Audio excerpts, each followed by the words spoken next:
Assalamualaikum warahmatullahi wabarakatuh. Selamat kembali ke channel Ikram TV dan juga page The Sukan, portal sukan yang paling power dalam seantero dunia. Tajuk kita hari ini adalah tentang seorang pemilik kelab yang juga merupakan seorang naib presiden negara. Dia naib presiden negara tau, bukan naib presiden FAM, bukan naib presiden Persatuan Bola Sepak dia, bukan naib presiden Persatuan Matematik, bukan. Ini naib presiden negara. Naib presiden merangkap pemilik kelab ni, dia telah muncul di dalam satu perlawanan rasmi di peringkat antarabangsa.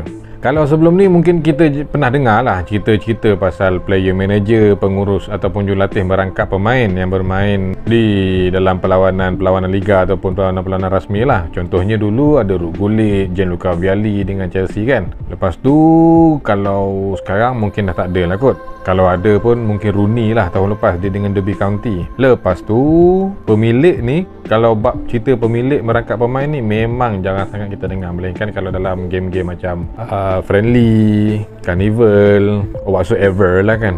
Nama kelab ni ialah Inter Mangostampo, lebih kurang macam tu lah. Saya tak erti bahasa dia ni. Dan kelab ni berpangkalan di Surinam. Surinam adalah sebuah negara yang terletak di Amerika Selatan. Di belah negara ni, Surinam ni dia berjiran dengan Brazil di sebelah selatan, lepas tu sebelah timur tenggara, French Guiana, dekat sebelah barat dia Guyana. Walaupun dia terletak di Amerika Selatan, tapi aktiviti bola sepak dia lebih cenderung ataupun dia orang menyertai zon CONCACAF. CONCACAF ni apa? CONCACAF ni adalah kesatuan ataupun federasi bola sepak yang menjaga aktiviti sukan ini di sekitar Asia pula dah. Amerika Utara, Amerika Tengah dan juga Caribbean.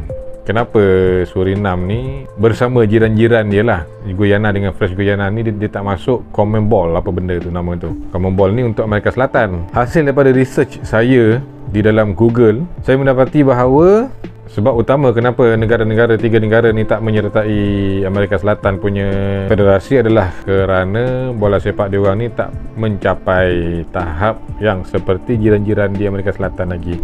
Yelah, kesian juga kan nak tengok Surinam lawan Brazil, lawan Argentina, lawan Uruguay, saya silap lawan Venezuela yang lemah tu pun, lawan Ecuador yang lemah tu pun kena belasah 7-8-0. So dia orang pun ambil keputusan untuk menyertai kesatuan bola sepak CONCACAF. Dia lebih kurang macam cerita Australia masuk AFC lah. Australia tinggal Oceania, dia pun masuk AFC.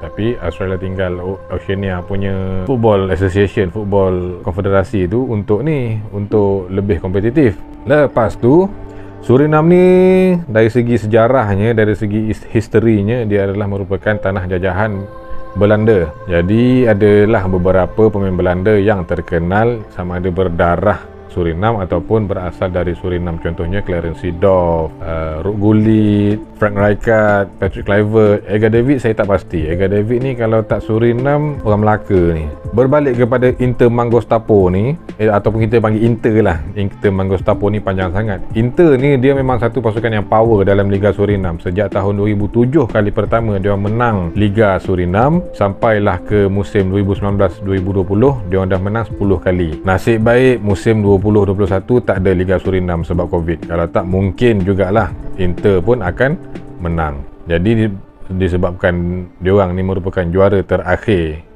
Liga Surinam, maka diorang mewakili Surinam untuk bermain di CONCACAF League. CONCACAF League ni adalah kejohanan bertaraf Liga Eropah, ataupun kalau di Asia ni dikira Piala AFC lah. Kalau di Malaysia Piala Cabaran, Challenge Cup. Walaupun nama dia CONCACAF League, susah nak sebut CONCACAF ni. Walaupun nama dia CONCACAF League, tapi kejohanan ni dimainkan secara kalah mati. Bermakna bermula dari pusingan kelayakan sampai pusingan 32 pasukan, pusingan 16 pasukan, dan 6 pasukan terbaik akan layak ke CONCACAF Champions League. CONCACAF Champions League ni ada pasukan-pasukan yang top di Amerika lah. Dari US, dari MLS, dari Liga Meksiko, dari Kanada, mewakili Surinam, mewakili MA Surinam. Jadi Inter pun layak automatik ke peringkat 16 pasukan dan bertemu pasukan CD Olympia yang merupakan pasukan dari Honduras. Surprise yang dibuat oleh pasukan Inter adalah meletakkan pemilik kelab dan juga naib presiden negara diorang ni yang bernama Ronnie Brunswick. Kita panggil Ronnie lah. Nama Belanda saya tak erti sebut sangat. Kalau nama Melayu saya pandai sebut lah. Ronnie ni dia berusia 61 tahun, bermain sebagai striker dan diturunkan sebagai kapten pasukan dia untuk perlawanan lawan Olympia ni. Dia bermain sebagai striker bergandengan dengan anak dia, Damian Brunswick. Dengan turunnya Ronnie ke dalam perlawanan ni, dia diiktiraf sebagai pemain yang paling tua dalam sejarah, dalam memegang rekod dunia dalam kejohanan peringkat kelab di peringkat antarabangsa. Kalau peringkat domestik mungkin adalah 67, 80 mungkin adalah secara rasmi kan, kita tak tahu. Lagipun saya ni malas nak buat research. Ronnie bermain selama 54 minit. Lama 54 minit. First half masuk second half sikit. Tapi itulah kelab dia kalah lah 0-6 bermain di tempat sendiri. Dia ada pusingan kedua nanti, second leg nanti. Tapi Ronnie ni dia tak dapat bermain di Honduras lah. Dia tak dapat bermain di negara lain sebab katanya Ronnie ni di bawah pemerhatian polis antarabangsa ataupun Interpol. Cerita dia Ronnie ni, dia zaman muda dulu umur 18 tahun dia dah masuk askar. Bila dah masuk askar, dia cemerlang. Askar pun hantar dia pergi training komando di Cuba. Balik dari Cuba, dia pun jadi pengawal ataupun personal bodyguard kepada seorang individu ahli politik ni, saya lupa nama dia. Tapi orang tu akhirnya jadi presiden Surinam lah. Tapi ada beberapa sebab dikatakan berpunca daripada masalah gaji.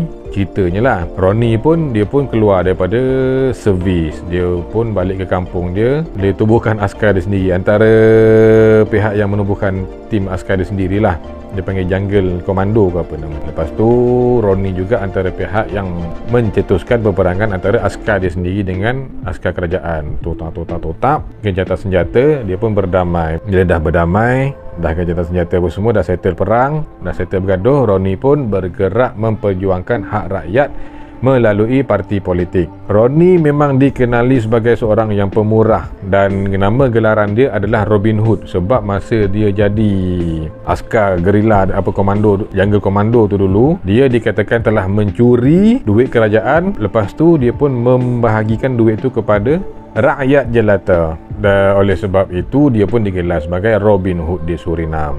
Pemurah tak pemurah Ronnie ni, habis game dia siap pergi bagi duit kepada oponen. Katanya pada oponen lah, dia dalam bilik persalinan dengan oponen. Pada player dia memang dia akan bagi cash lah. Tapi pada player oponen pun dia bagi cash. Kau rasa?